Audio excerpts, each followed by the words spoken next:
चुनाव से पहले बुजुर्गों की आर्थिक सुरक्षा पर बन रहा प्लान, पेंशन से लेकर हेल्थ इंश्योरेंस पर मंथन शुरू। चुनाव से पहले ही नई सरकार के एजेंडा पर काम कर रहे केंद्रीय अधिकारी बुजुर्गों की आर्थिक सुरक्षा की तैयारी में जुट गए हैं। अभी सरकार नेशनल सोशल असिस्टेंस प्रोग्राम के तहत वरिष्ठ नागरिक समेत विधवा व विकलांगों को पेंशन देती है।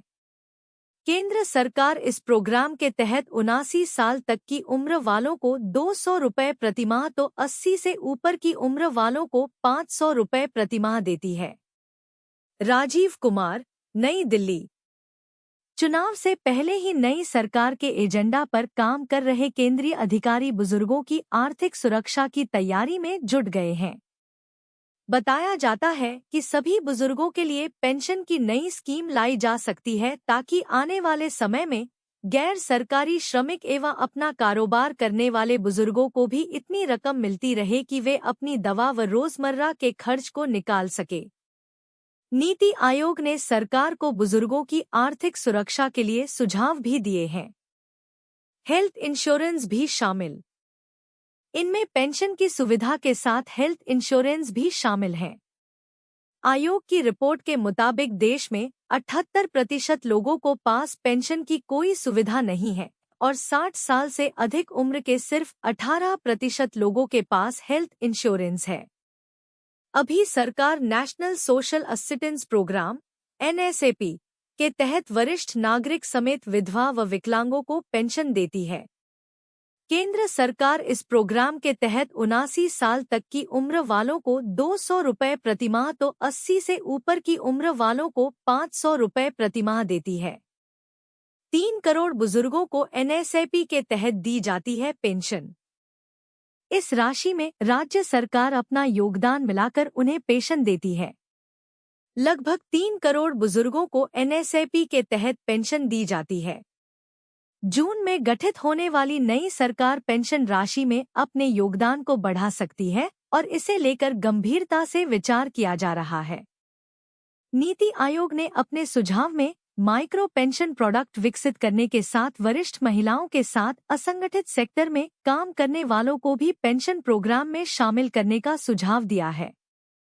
पेंशन उत्पाद की डिलीवरी के लिए जनधन, आधार व मोबाइल, जैम डाटा का उपयोग किया जा सकता है।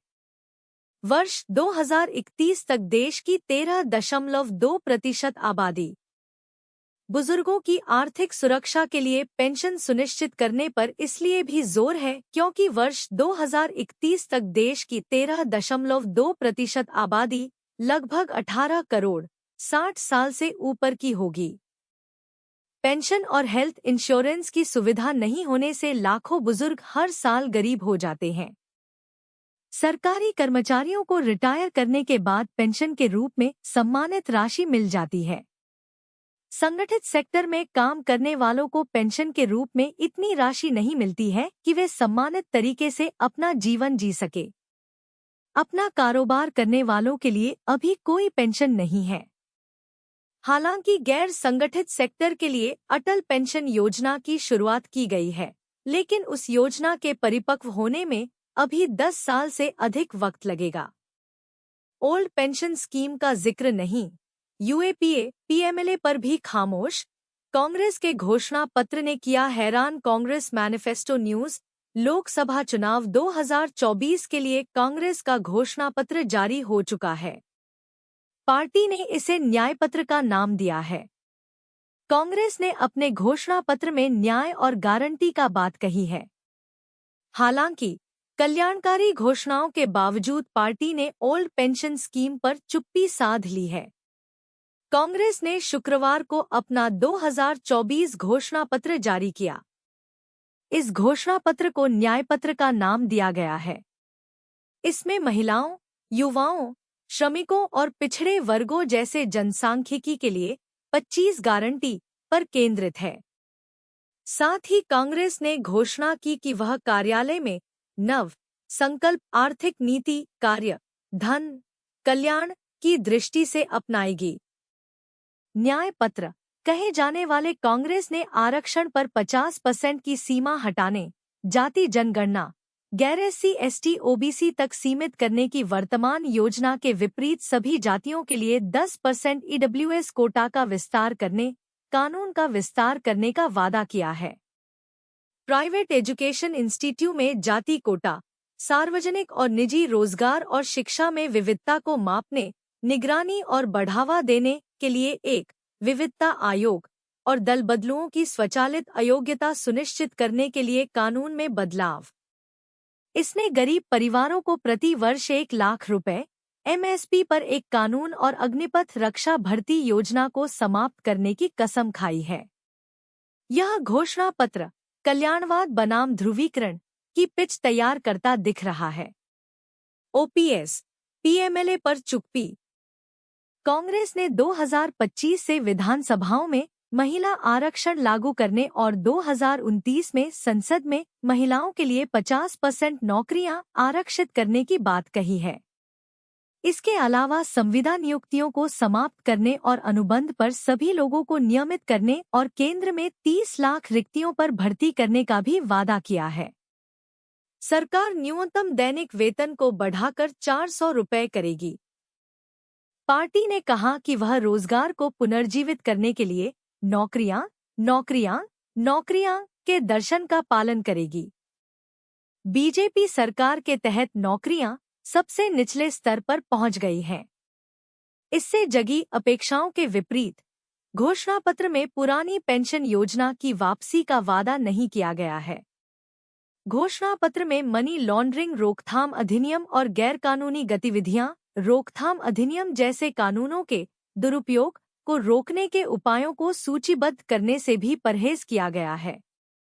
कांग्रेस लगातार कहती रही है कि इस कानून का राजनीतिक विरोधियों, असंतुष्टों और कार्यकर्ताओं के खिलाफ दुरुपयोग किया गया है। कांग्रेस ने लागू की गारंटी। इस बात पर जोर देते हुए कि कांग्रेस ने हिमाचल, कर्नाटक, तेलंगाना, राजस्थान में अपनी गारंटी लागू कर दी है, खरगे ने तर्क दिया कि स्वतंत्रता के बाद यथार्थवादी वादे करने पर कांग्रेस की विश्वसनीयता 2014 के बाद से मोदी के दावे से अलग है। उनकी प्रतिबद्धता पर चुटकी लेते हुए खरगे ने तर्क दिया। उन्होंने अलंकारिक रूप से पूछा कि अपने आडंबरपूर्ण दावों के बावजूद प्रधानमंत्री ने पिछले 1 साल में जातीय संघर्ष प्रभावित मणिपुर का दौरा क्यों नहीं किया। उन्होंने कहा कि ऐसा इसलिए है क्योंकि मोदी डरे हुए हैं और जो व्यक्ति डरता है वह देश का भला नहीं कर सकता। चिदंबरम ने अफसोस जताया कि कांग्रेस की 2019 की भविष्यवाणी की भाजपा सरकार भय और नफरत, बेरोजगार युवा, स्थिर वेतन, व्यापार और औद्योगिक गिरावट और कमजोर वर्गों और SC ST OBC का उत्पीड़न पैदा करेगी, सच हो गई है। उन्होंने कहा कि कांग्रेस का दृष्टिकोण एक नए शुरुआत का वादा करता है। मोदी की गारंटी है खोखला वादा। चिदंबरम ने मोदी की गारंटी को खोखले वादे के रूप में खारिज कर दिया। उन्होंने पूछा कि पीएम के पहले के 2 करोड़ नौकरियों वर्ष, प्रत्येक बैंक खाते में 15 लाख रुपए, किसानों की आय दोगुनी करने आदि के वादों का क्या हुआ। चिंता जताते हुए चिदंबरम ने कहा कि 30% IIT पास आउट बिना नौकरी के हैं। खरगे ने मजाक उड़ाया कि मोदी कांग्रेस और विपक्षी नेताओं को बीजेपी में शामिल होने के लिए डरा रहे हैं। खरगे ने कहा कि जिन्होंने कुछ गलत किया है वे डर जाते हैं। सोनिया गांधी, राहुल गांधी को कोई डर नहीं है। हम अपने सिद्धांतों पर दृढ़ हैं। खरगे ने कांग्रेस के घोषणा पत्र को भविष्य के भारत की नई तस्वीर करार दिया। उन्होंने कहा कि मोदी के दरवाजे गरीबों, महिलाओं और युवाओं के लिए बंद है, लेकिन कांग्रेस सरकार इन द्वारों को वंचितों के लिए खोलेगी, उनकी प्रगति में मदद करेगी।